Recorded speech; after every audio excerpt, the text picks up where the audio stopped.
नमस्कार साथियों, स्वागत है आप सभी पर। मैं हूं अंकित अवस्थी। आप हैं मेरे साथ में एक ऐसी घटना का जिक्र करने के लिए जो कि निश्चित ही आपका विज्ञान में विश्वास बढ़ा देगी। ये बात मैं क्यों बोल रहा हूं, चलिए इस बात को सुनने से पहले एक बात और सुनते हैं।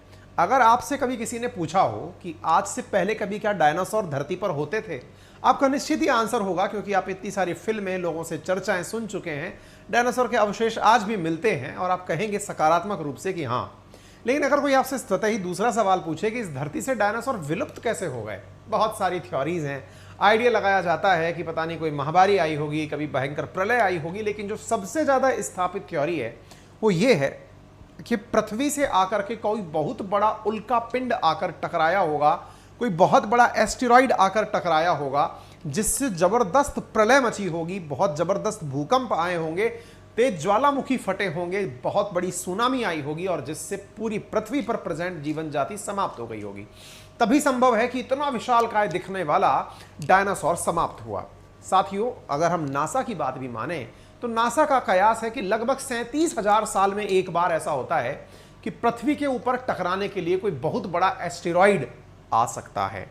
साथियों, अब ये एस्टेरॉइड क्या होते हैं, चलिए मैं जानकारी के रूप में बताता हूं। यदि हमने सोलर सिस्टम को देखा हो तो सोलर सिस्टम में सूरज के चारों तरफ चक्कर लगाने वाले प्लैनेट्स में पृथ्वी भी एक प्लैनेट है। और जब हम पृथ्वी को देखते हैं तो पृथ्वी से थोड़ा ही ऊपर की तरफ अगर हम देखते हैं तो हमें दिखाई पड़ता है एक इस प्रकार का एस्टेरॉइड बेल्ट। एस्टेरॉइड बेल्ट यूं मानिए कि सूरज के चारों तरफ चक्कर लगाते हुए वो पत्थर जैसे, शिला जैसे या बहुत बड़े बड़े विशालकाय ऐसे पत्थर हैं जिन्हें बनना तो प्लेनेट था लेकिन आकार गोल ना हो पाया, दोनों के बीच की दूरी ज्यादा ना हो पाई, तो वो एस्टेरॉइड बनकर रह गए।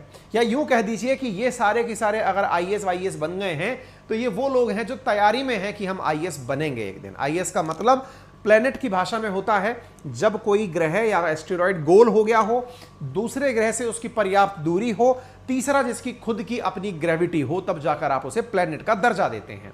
तो साथियों, यहां पर ये जो प्रेजेंट एस्टेरॉइड्स हैं, इन्हें लगने को तो सूरज का गुरुत्वाकर्षण बल लग ही रहा है, यानी कि इसको खींचने के लिए यहां से भी कोई ना कोई फोर्स तो लग ही रहा होगा। और नहीं भी लग रहा हो तो मार्स जो है ना वो एस्टेरॉइड बेल्ट के बहुत नजदीक है।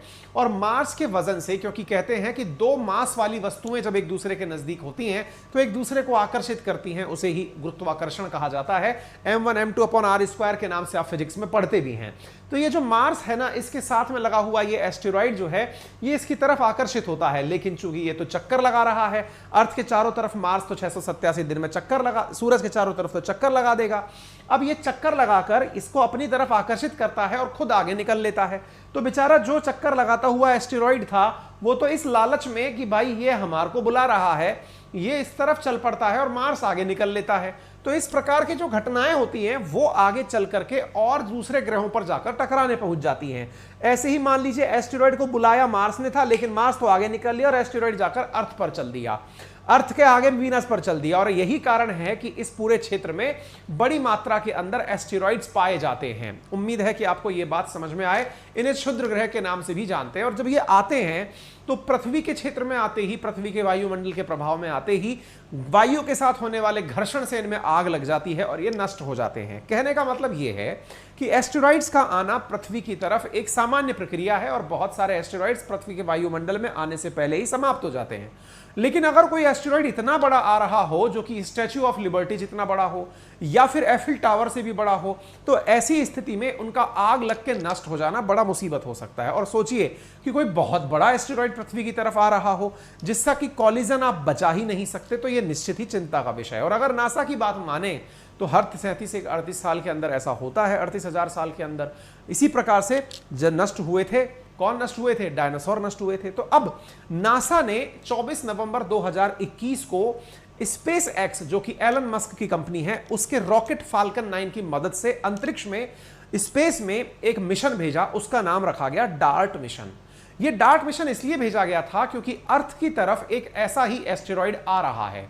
उस एस्टेरॉइड को आने से पहले ही रास्ते में टक्कर मार के रास्ता बदलवा देना है। यानी कि अगर कोई एस्टेरॉइड चलकर अर्थ की तरफ आ भी रहा है तो उसको टक्कर मार करके उसकी दिशा बदलवा देनी है। और इसी कारण से यह मिशन बहुत ज्यादा इंपॉर्टेंट मायने रख रहा है। यही कारण है कि हमने आपके सामने जो यहां थंबनेल डाला है वो डाला है कि धरती को बचाने के लिए नासा ने भेजा स्पेसक्राफ्ट, यही है वो डार्ट मिशन। तो क्या है डार्ट मिशन, चलिए आज के सेशन में हम बताते हैं।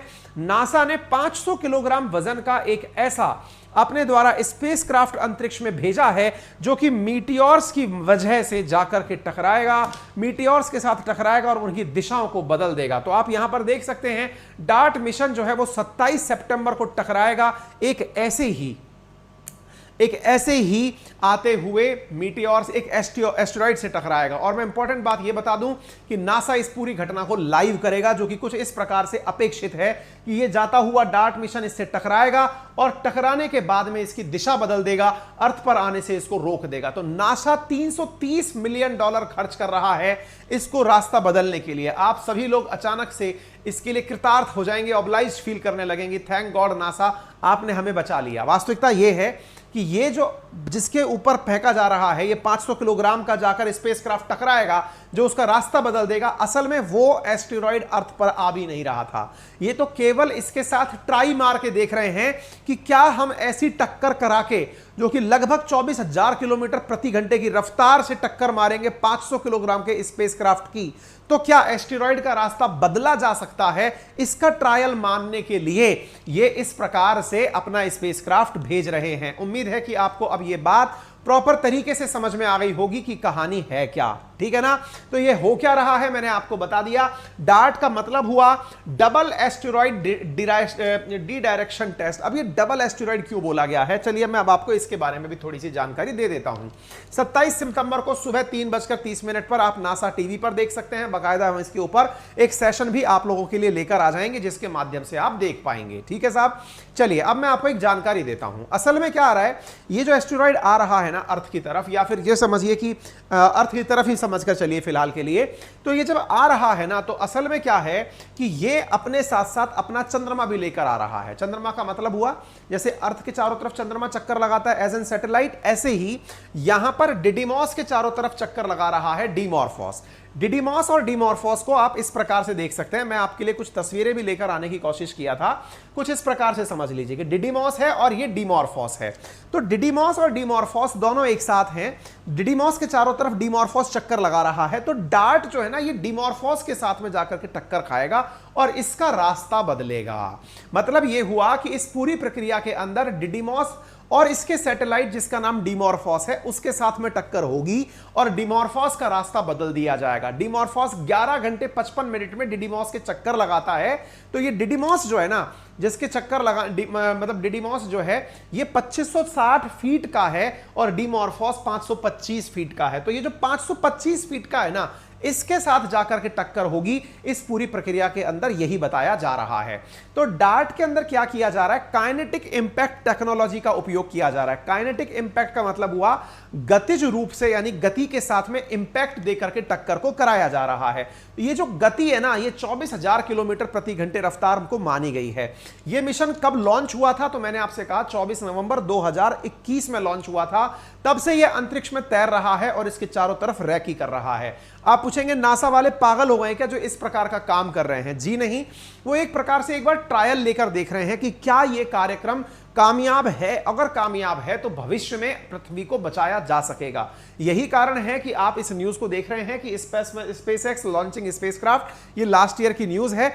इस प्रकार से स्पेसएक्स जो कि एलन मस्क की कंपनी है उसका रॉकेट है फाल्कन 9, उसके सिर पर बांध करके इस डार्ट मिशन को भेजा गया था और यही डार्ट मिशन जाकर के अंतरिक्ष में आज 27 सितंबर जब आने वाला है उस दिन अपना कारनामा करके दिखाएगा। उम्मीद है कि यह सारी जानकारी अब आपको ढंग से समझ में आ गई हो कि क्या होने वाला है और कैसा होने वाला है, ठीक है ना।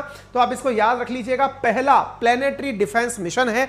नासा खुद बोल रहा है कि हम अंतरिक्ष से होने वाले जो नुकसान है उससे पृथ्वी को बचाने के लिए इस मिशन को भेजे हुए हैं। इसी कारण से यह बहुत ज्यादा इंपॉर्टेंट आप लोगों के लिए हो जाता है। उम्मीद है कि आप सभी को डिडिमॉस, डिमॉर्फोस क्या है, डार्ट, ये सब समझ में आ गया।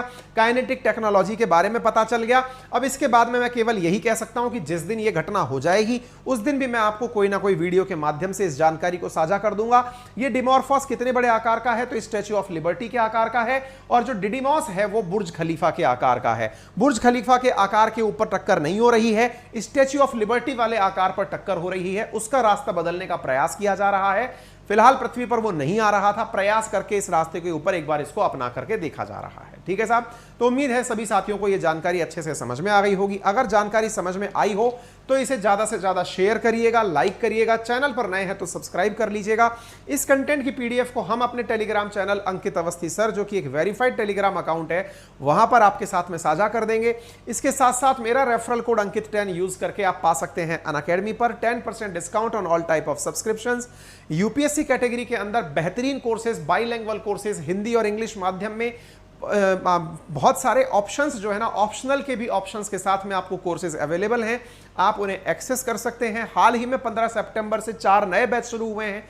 आप इनमें से जिस भी बैच में शामिल होना चाहें हो सकते हैं। सभी बैचेस को पढ़ने की आपको सुविधा यहां पर दी जाती है। इस रविवार को होने वाले कॉम्बैट में भी आप पार्टिसिपेट कर सकते हैं, जो कि फ्री ऑफ कॉस्ट है। इसके अंदर से आपको यूपीएससी के लेवल के टेस्ट का अंदाजा लगता है। यूपीएससी मेंस की टेस्ट सीरीज भी शुरू हो चुकी है, जिसमें कि आप बहुत ही नॉमिनल दाम पर अपनी कॉपियों को चेक करवा के अपना एनालिसिस कर सकते हैं। रही बात आइकॉनिक सब्सक्रिप्शन की, तो यूपीएससी का आइकॉनिक सब्सक्रिप्शन बहुत खास है। कारण यह है कि यहां पर आपको एक पर्सनल मेंटर दिया जाता है, जो को आपको पूरी प्रिपरेशन के अंदर गाइडेंस देता है। पूरे कोर्स को परचेज करने के लिए 0% इंटरेस्ट रेट के ऊपर आप कोर्स को लोन फैसिलिटी के साथ भी परचेज कर सकते हैं। 7878158882 हमारी टेक्निकल टीम का नंबर है, जो कि आपको लोन के लिए असिस्टेंस उपलब्ध करवा सकती है। फिलहाल के लिए इतना ही। अपना ख्याल रखें। धन्यवाद।